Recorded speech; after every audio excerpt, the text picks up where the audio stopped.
नमस्कार। आज जो कॉन्सेप्ट की हम लोगों ने श्रृंखला शुरू की है सीरीज़, उसमें मैं संघात्मक व्यवस्था यानी फेडरलिज्म के जो वर्तमान कई रूप विकसित होकर आए हैं उनमें दो की चर्चा करूंगा।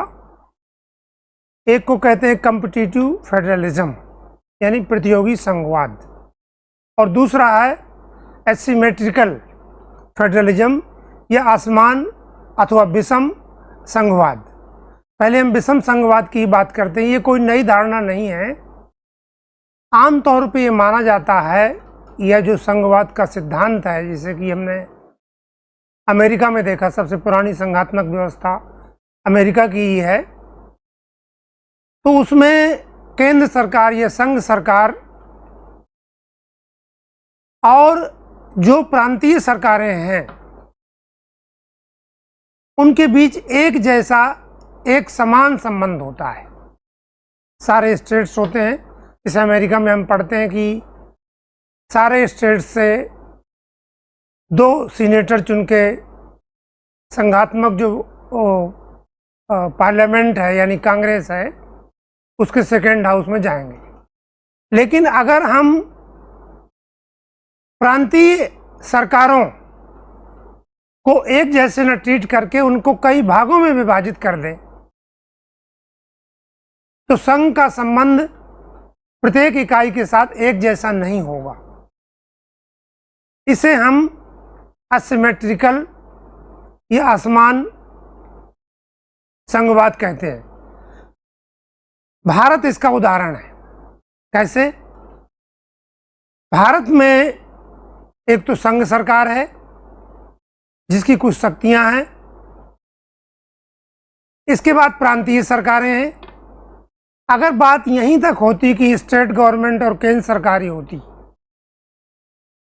तो संघात्मक व्यवस्था हमारे यहाँ भी सिमेट्रिकल यानी समान होती अमेरिका की तरह। लेकिन ऐसा नहीं है, क्योंकि हमारे पास या हमारे देश में जो स्टेट्स हैं उसके अलावा भी कुछ प्रांतीय इकाइयां हैं जिसे हम यूनियन टेरिटोरीज कहते हैं या संघात्मक इकाइयां कहते हैं, जिसमें संघ सरकार का सीधा अधिकार है। इतना ही नहीं है, हमारे यहाँ कई राज्यों को आर्टिकल 370 में विशेष प्रकार के प्राविधान किए गए हैं। जैसे जम्मू कश्मीर का था आर्टिकल 370, उसमें भी ऐसा नहीं केवल जम्मू कश्मीर है, संविधान में समय समय पर कई जगह पर राज्यों के लिए विशेष प्राविधान किए गए हैं। जैसे 6वीं और 5वीं अनुसूचियां हैं, वहाँ नॉर्थ ईस्ट के राज्यों के लिए हमने 5वीं अनुसूची में advisory council, tribal advisory council की बात कर दी, और 6वीं अनुसूची में कुछ ट्राइबल राज्यों के लिए नॉर्थ ईस्ट में हमने ऑटोनोमस डिस्ट्रिक्ट काउंसिल की बात की। इसका मतलब ये हुआ, ये उदाहरण देके मैं ये सिद्ध करना चाहता हूँ कि संघ सरकार के संबंध सभी इकाइयों के साथ एक जैसे नहीं है। राज्यों के साथ कुछ अलग हैं, यूनियन टेरिटोरीज के साथ अलग हैं, नॉर्थ ईस्ट के जो है 5वीं और 6वीं अनुसूची में जो नॉर्थ ईस्ट के राज्य हैं उनके साथ कुछ अलग तरीके के। इसी कारण से हमारे देश के संविधान को असिमेट्रिकल कॉन्स्टिट्यूशनलिज्म भी कहा जाता है, यानी कि उसे ये कह सकते हैं कि असमान संघवाद का उदाहरण है। ऐसा नहीं कि भारत अकेला है जहां असमान संघवाद है, कनाडा में इस तरह की व्यवस्था है। तो मैं समझता हूं कि आपको ये समझ में आ गया होगा कि असमान संघवाद क्या होता है और भारत में क्यों है।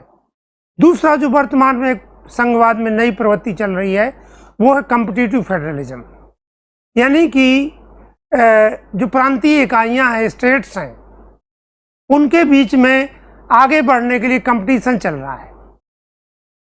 वर्तमान में नीति आयोग आप देखते होंगे कि राज्यों के बीच कई तरह के इंडेक्स निकालता है। एजुकेशन को लेकर, स्वास्थ्य को लेकर, वाटर सस्टेनेबल डेवलपमेंट को लेकर, वाटर रिसोर्सेज को लेकर।